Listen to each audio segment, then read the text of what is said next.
Assalamualaikum warahmatullahi wabarakatuh. Selamat pagi anak-anak semuanya. Kembali lagi bersama saya Mutiara Ramadan dalam mata pelajaran administrasi pajak untuk kelas 11. Gimana anak-anak sekalian hari ini? Keadaannya baik-baik saja? Semoga kita semua masih dalam keadaan yang sehat walafiat ya.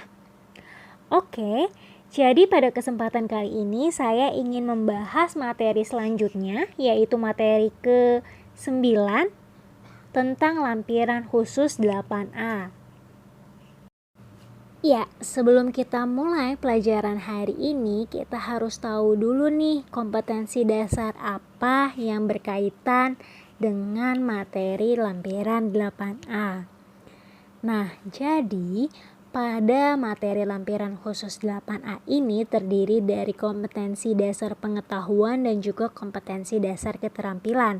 Untuk kompetensi dasar pengetahuan yaitu kompetensi 3.9, memahami data dalam lampiran khusus 8A1 sampai dengan 8A8.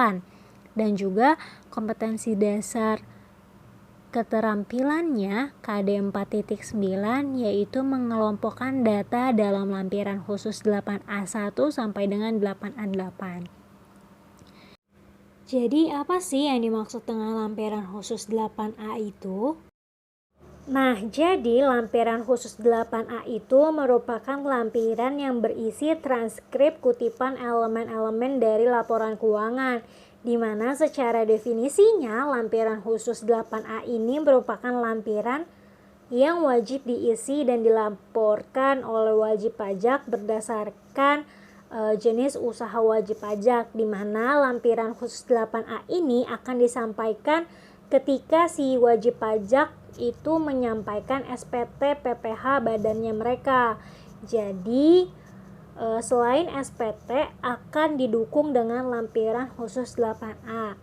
Nah, lampiran khusus 8A ini berisikan laporan keuangan yang mencerminkan keseluruhan isi dari laporan keuangan, di mana transkrip kutipan elemen-elemen dari laporan keuangan ini akan disajikan dan dilaporkan oleh si wajib pajak badan tadi sesuai dengan jenis usaha wajib pajak yang dilakukan oleh wajib pajak tersebut. Nah, tadi kan sudah dijelaskan sedikit di mana lampiran khusus 8A ini akan disajikan sesuai dengan jenis-jenis usaha yang dilakukan oleh wajib pajak. Nah, untuk jenis-jenis usaha yang dilakukan oleh wajib pajak ini ada 8 jenis usaha wajib pajak. Yang pertama itu jenis usaha perusahaan industri manufaktur, perusahaan dagangan, terus bank konvensional, bank syariah, perusahaan asuransi, dana pensiun, perusahaan pembiayaan, dan juga perusahaan ataupun badan ataupun wajib pajak di luar dari 7 jenis usaha yang tadi sudah Ibu jelaskan. Nah, jenis usaha yang di luar dari 7 jenis usaha itu disebut dengan perusahaan non-kualifikasi. Nah, berarti kesimpulannya ada 8 jenis usaha wajib pajak kan? Nah, masing-masing wajib pajak ini akan menyampaikan lampiran khusus 8A sesuai dengan jenis usaha wajib pajaknya. Kalau misalkan PT XYZ itu merupakan perusahaan di bidang industri manufaktur, maka formulir yang akan digunakan adalah formulir 1 atau halaman pertama untuk perusahaan industri manufaktur. Nah, jika PT XYZ itu merupakan perusahaan di bidang perdagangan, maka PT XYZ akan menyampaikan SPT dan juga lampiran khusus 8A dengan kode formulir nomor 2 atau halaman kedua sampai dengan lampiran khusus 8 dengan nomor formulir 8. Nah, lantas kalau kita lihat di PowerPoint ada kode formulir 8A1 dan juga 8B1. Bedanya apa sih, Bu? Kode formulir A dan kode formulir B? Jadi perbedaan yang mendasar adanya kode formulir A dan kode formulir B itu tergantung dari pembukuan yang dilakukan oleh si wajib pajak.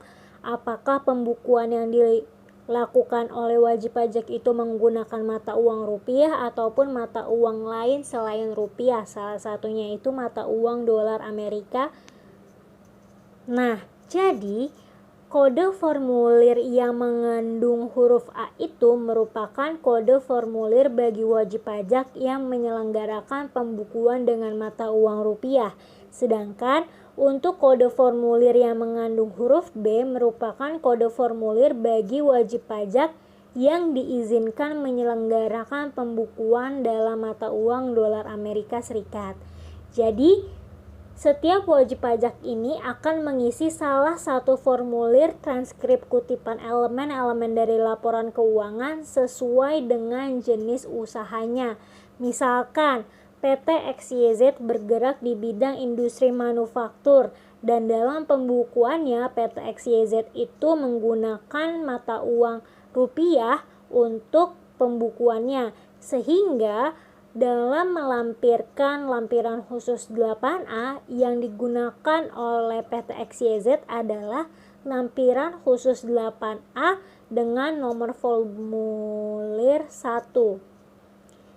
Nah, berbeda kasus ketika PT ABC menggunakan mata uang dolar Amerika Serikat dalam kegiatan pembukuannya, sehingga ketika PT ABC akan menyampaikan SPT dan melampirkan lampiran khusus 8A, yang digunakan adalah lampiran khusus 8B dengan nomor formulir 1. Nah, di sini Ibu juga memberikan contoh, yaitu PT Mutiara Rezeki merupakan sebuah perusahaan tekstil terbesar di Indonesia, di mana PT Mutiara Rezeki memproduksi berbagai jenis pakaian mulai dari baju hingga celana, dan PT Mutiara Rezeki itu harus melaporkan pendapatan yang ia peroleh dan juga beban yang mereka keluarkan kan setiap tahunnya. Untuk itu mereka juga akan menghitung berapa sih PPh badan yang terutang atas PT Mutiara Rezeki dengan formulir 1771. Nah, ketika menyampaikan SPT maka akan didukung dengan lampiran khusus 8 nih. Nah, karena tadi lampiran khusus 8 ini ada dua jenis formulir, apakah dia menggunakan pembukuan mata uang rupiah ataupun mata uang dolar Amerika Serikat, maka PT Mutiara Rezeki menggunakan lampiran khusus 8A1, di mana berarti si PT Mutiara ini melampirkan lampiran khusus 8 yang berisikan transkrip kutipan dari elemen laporan keuangan, yang mana laporan keuangan yang disajikan menggunakan mata uang rupiah, dan PT Mutiara Rezeki ini termasuk ke dalam jenis usaha industri manufaktur sehingga nomor formulir yang digunakan adalah 1. Nah, lantas apa saja sih elemen-elemen yang akan dilaporkan ataupun diisi pada lampiran khusus 8A? Kalau tadi kan kita berbicara bahwa laporan keuangan perusahaan akan ditranskrip ataupun ditransformasikan datanya. Data yang dari laporan keuangan perusahaan akan disajikan kembali ataupun dipindahkan ke dalam elemen data dari lampiran khusus 8A. Nah, berarti ada elemen apa aja yang akan disampaikan? Nah, elemen itu ada 3. Yang pertama itu adalah elemen neraca, yang kedua elemen laporan laba rugi, dan yang ketiga adalah elemen PSAK nomor 7. Secara singkatnya, elemen neraca itu merupakan elemen yang terdiri dari elemen aktiva dan juga elemen pasiva, di mana sisi aktiva itu akan memuat harta perusahaan dan juga sisi pasiva itu akan memuat kewajiban dan ekuitas si wajib pajak. Nah, yang kedua, elemen laporan laba rugi itu akan memuat laporan laba rugi mulai dari akun pendapatan, akun beban, hingga menghitung laba bersih ataupun rugi bersih dari wajib pajak tersebut. Nah, elemen ketiga itu, elemen PSAK nomor 7 berkaitan dengan transkrip elemen yang akan mengungkapkan transaksi yang memiliki hubungan istimewa ataupun pengungkapan pihak-pihak yang berelasi dengan wajib pajak tersebut. Untuk lebih lanjutnya kita bahas satu persatu ya terkait dengan elemen data dari lampiran khusus 8A. Nah, kita bahas mulai dari elemen neraca. Jadi, elemen neraca ini berisikan laporan posisi keuangan dari perusahaan ataupun wajib pajak tersebut. Nah, tentunya seperti kita ketahui bahwa elemen neraca itu terdiri dari dua sisi, yaitu sisi aktiva dan sisi pasiva. Sisi aktiva berisi harta perusahaan dan sisi pasiva terdiri dari kewajiban dan ekuitas perusahaan. Nah, lantas bagaimana cara menyajikan elemen neraca tersebut? Nah, tentunya laporan keuangan yang harus kita miliki untuk mengisi elemen neraca adalah laporan posisi keuangan ataupun neraca perusahaan. Nah, langkah selanjutnya kita akan memindahkan saldo dari setiap akun neraca dalam laporan keuangan dipindahkan ke dalam saldo akun neraca yang ada di transkrip kutipan ataupun yang ada di lampiran khusus 8A. Nah, lalu wajib pajak ini akan mengisi akun neraca dalam transkrip kutipan seperlunya sesuai dengan akun yang ada di laporan keuangan. Jadi antara akun neraca yang ada di laporan keuangan perusahaan dan akun neraca yang ada di lampiran khusus itu akan disesuaikan dan harus sesuai keduanya. Jadi misalkan di laporan posisi keuangan itu ada akun kas, lalu di elemen neraca juga ada akun kas, berarti kan kita tinggal memindahkan sejumlah saldonya sesuai dengan saldo yang ada di laporan keuangan. Nah, terus gimana Bu kalau misalkan di elemen neraca itu nggak ada akun yang dimuat di dalam laporan neraca menurut perusahaan? Jadi kalau misalkan nih nggak ada akun yang disebutkan di akun neraca perusahaan tapi di elemen neraca itu nggak ada akun tersebut, maka kita bisa dengan memindahkan nilai akun neraca dalam laporan keuangan tersebut ke akun sejenis ataupun akun lainnya yang terdapat dalam transkrip kutipan. Misalnya kita punya nih akun goodwill di laporan posisi keuangan perusahaan, tapi di elemen neraca itu nggak ada akun goodwill, maka kita harus tahu dulu goodwill itu termasuk ke dalam aktiva apa, lancar, tidak lancar, ataupun bagaimana. Kalau misalkan goodwill itu termasuk ke dalam akun aktiva tidak lancar, ya udah berarti ketika si akun goodwill itu nggak ada di elemen neraca, maka kita tinggal memindahkan saldo akun goodwill ke dalam saldo akun aktiva tidak lancar lainnya. Nah, elemen yang kedua itu adalah elemen laporan laba rugi. Berarti laporan laba rugi yang ada di laporan keuangan perusahaan akan disajikan kembali dalam elemen laporan laba rugi, sehingga ada akun pendapatan, beban, terus menghitung laba ataupun rugi perusahaan kan. Nah, cara menyajikan kembalinya itu sama seperti dengan elemen neraca sebelumnya.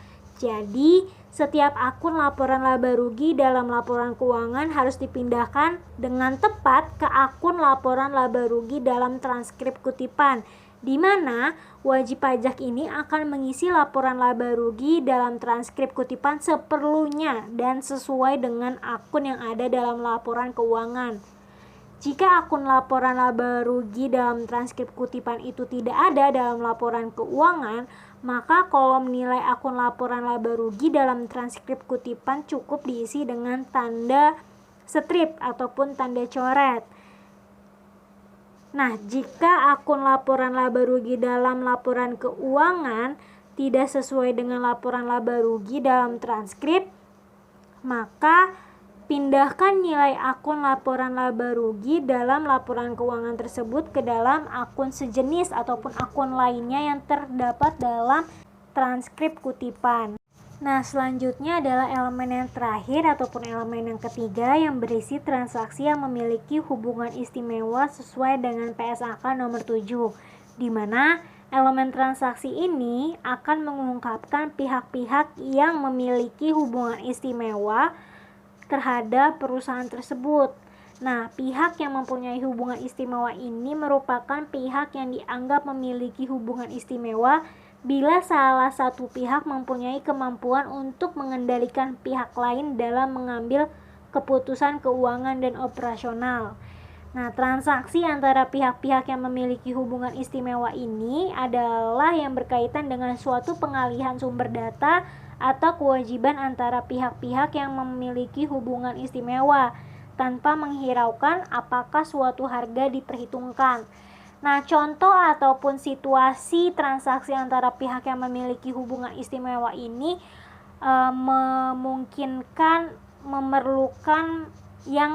memerlukan pengungkapan itu ketika ada pembelian ataupun penjualan barang, pembelian ataupun penjualan properti ataupun aktiva lainnya, pemberian dan penerimaan jasa, pengalihan riset dan pengembangan, pendanaan termasuk ke dalam pemberian pinjaman dan penyetoran modal baik secara tunai maupun dalam bentuk natura, dan juga transaksi yang berkaitan dengan garansi ataupun. Nah, di sini Ibu juga sudah menyajikan contoh elemen-elemen data yang disajikan dari lampiran khusus 8A. Yang pertama itu elemen dari neraca yang berisikan tentunya aktiva, kewajiban, dan ekuitas perusahaan. Lalu elemen laporan laba rugi yang berkaitan dengan penjualan, terus penghasilan lain-lainnya. Lalu ada beban yang dikeluarkan hingga ke dalam laba ataupun rugi perusahaan. Dan elemen yang ketiga yaitu berkaitan dengan pengungkapan transaksi yang berkaitan dengan pihak-pihak yang memiliki hubungan istimewa sesuai dengan PSAK nomor 7. Nah, jadi materi lampiran khusus 8A ini sudah selesai. Kira-kira ada yang ingin ditanyakan ataupun masih ada yang kurang jelas? Jika ada yang seperti itu, bisa kirim pertanyaan ke WhatsApp grup kelas administrasi pajak ataupun bisa personal chat ke saya terkait dengan pertanyaan. Sekian, wabillahi taufiq wal hidayah. Wassalamualaikum warahmatullahi wabarakatuh. Selamat pagi anak-anak.